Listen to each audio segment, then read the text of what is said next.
Datuk Seri Najib Razak, through his legal team, filed a Section 172 application in New York to obtain crucial evidence following the guilty plea of Tim Leissener, a former Goldman Sachs executive who admitted on oath to bribing 1MDB officials and government officials. Remember that, eh? He admitted that.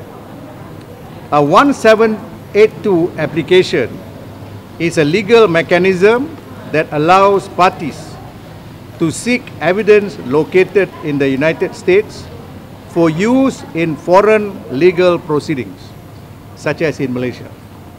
This effort underscores Datuk Seri Najib's unwavering commitment to uncovering and presenting the truth, particularly in light of Tim Leissener's admission of bribery, which has significant implications for the allegations against him in Malaysia and would tend to expose the actual culprits in Malaysia.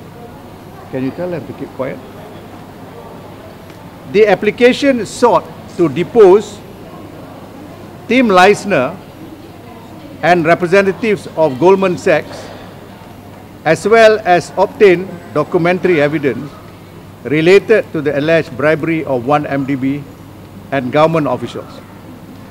Notably, the US judge hearing the 1782 application initially granted Datuk Seri Najib's application for the issuance of subpoena, a critical step towards securing evidence that could illuminate key facts and provide exculpatory evidence for Datuk Seri Najib's defense, including determining whether the witnesses testifying against him in the Malaysian proceeding were bribed by Tim Leissener and rendering their testimonies compromised or tainted. I need to explain that a little bit.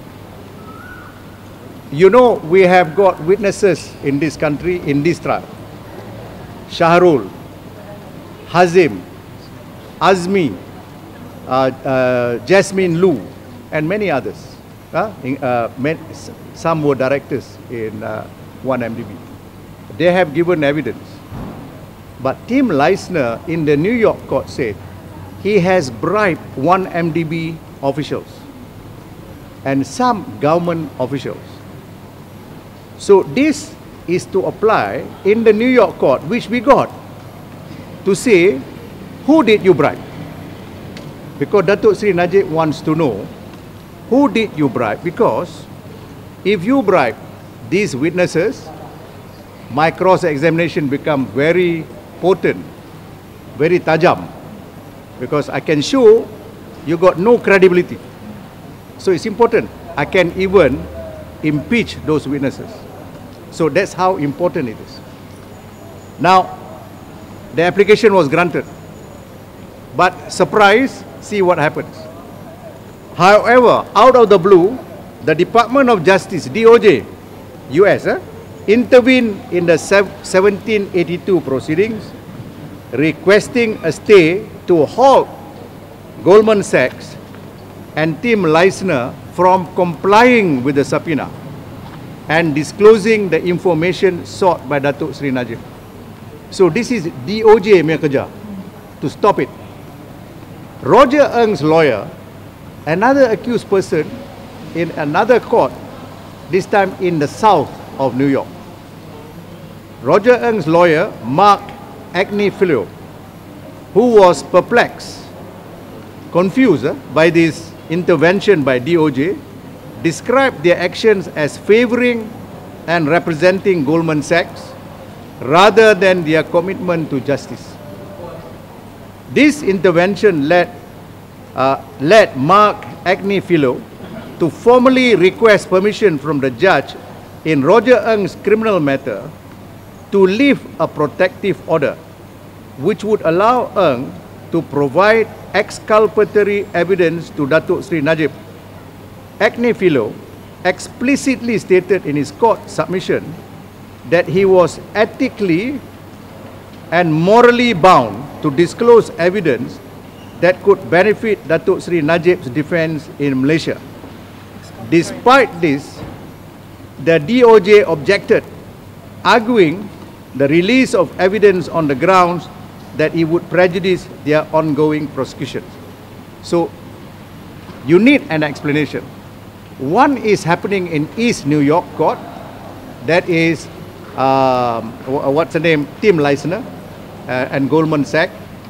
We applied, we got it, and they want to stay it. DOJ want to stay it. But in the south of New York, another court, dealing with the trial of Roger Ng's counsel, and Roger Ng, of course, felt that this order against them, a protective order, they call it a protective order to protect their own trial. You have to give exception, because Roger Ng and his counsel decided that they have a moral obligation. They have discovered evidence that is exculpatory of Datuk Seri Najib. That means evidence to show that Datuk Seri Najib may be completely innocent. That means there are other people behind the scene that has in fact been dealing and has been in conspiracy without Datuk Seri Najib knowledge at all. So, what this application is all about, for those of you yang need some explanation dalam bahasa Melayu, di mahkamah di New York Selatan, mahkamah New York Selatan, di mana Roger Ng pada masa itu sedang diperbicarakan di dalam kes jenayah beliau. Roger Ng sendiri dan counsel dia terasa terkilan sebab mereka ada dalam milikan mereka keterangan-keterangan yang boleh menunjukkan bahawa Datuk Seri Najib teraniaya dan mungkin kemungkinan besar tidak salah dalam pertuduhan di mahkamah sini. Jadi mereka juga meminta kebenaran mahkamah di selatan New York supaya order yang telah diberikan terlebih dahulu dalam Roger Ng case, a protective order, be varied, diubah suai supaya dia orang boleh berikan kepada Datuk Seri Najib keterangan exculpatory ini. Tuan-tuan dan puan-puan boleh mungkin tak percaya, DOJ masuk dalam court ini juga. This is what happened. This intervention led Mark Agnifilo to formally request permission from the judge in Roger Ng's criminal matter to lift a protective order which would allow Ng to provide exculpatory evidence to Datuk Seri Najib. Agnifilo explicitly stated in his court submission that he was ethically and morally bound to disclose evidence that could benefit Datuk Seri Najib's defence in Malaysia. Despite this, the DOJ objected, arguing against the release of evidence on the grounds that it would prejudice their ongoing prosecutions.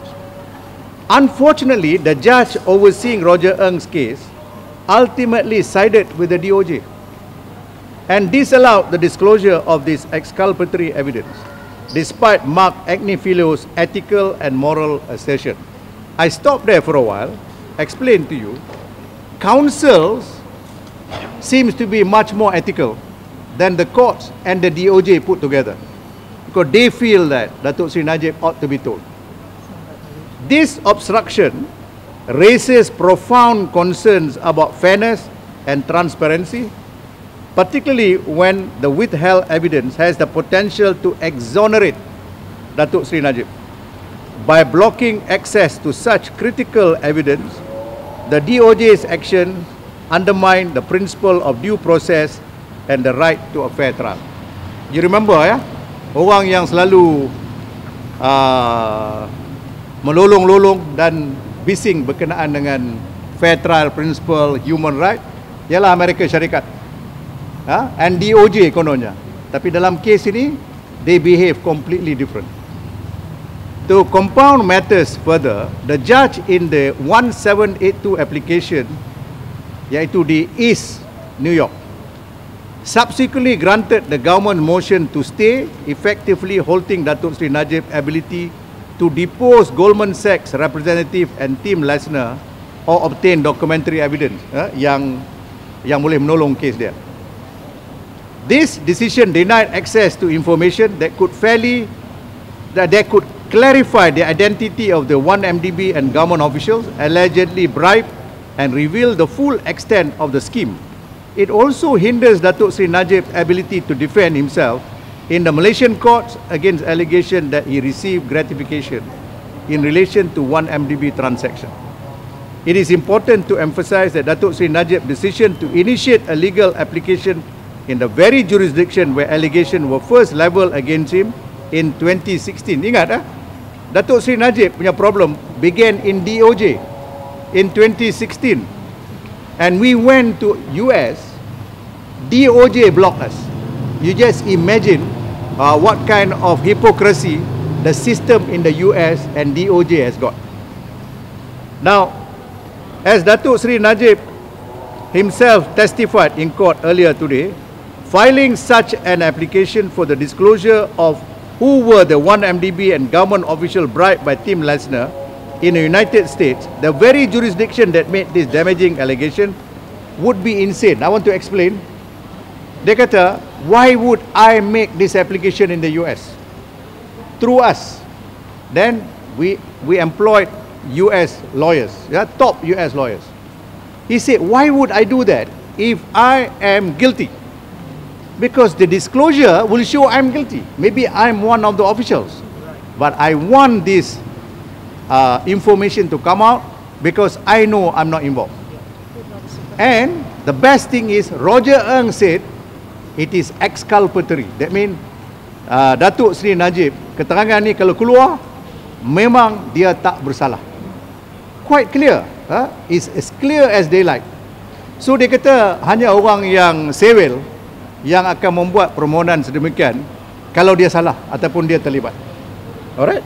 So despite this effort, Datuk Seri Najib is now forced to fight his case with his hand tied behind his back. The obstruction of access to evidence that could exonerate him is not just an injustice to him as an individual, but a broader assault on the principle of fairness and due process. Now, the rest I don't have to read, because I'm going to give you a copy. I don't want to bore you, but you must know Article 16 of the US sama dengan our Article 5 and Article 8. The right to fair trial is implicit in it. How can you get fair trial if you purposely withhold information dalam investigation that will show Datuk Seri Najib is innocent? How can you do that? And how can this so-called big brother who wants to be big brother in the world, the US government, withhold this information when there is an individual here who is suffering here because this information is not provided to him? Alright? So this is, as I've said, is hypocrisy of the highest order. You remember the cases that I've told you before, the Birmingham 6 and the Guildford 4 in England. What happened? If you have seen the movie that was produced as a result of Birmingham 6, semua 6 didapati tidak bersalah dalam kes bom, pengeboman satu tempat, banyak orang mati dan sebagainya. Akhirnya selepas 22 tahun didapati bahawa ada satu kotak yang dikatakan keterangan-keterangan yang tak akan digunakan, dan tercatat di atas kotak itu not to be shown to the lawyers. Ini didapati, terbocor, didapati, as a result of which all 6 were found to be innocent.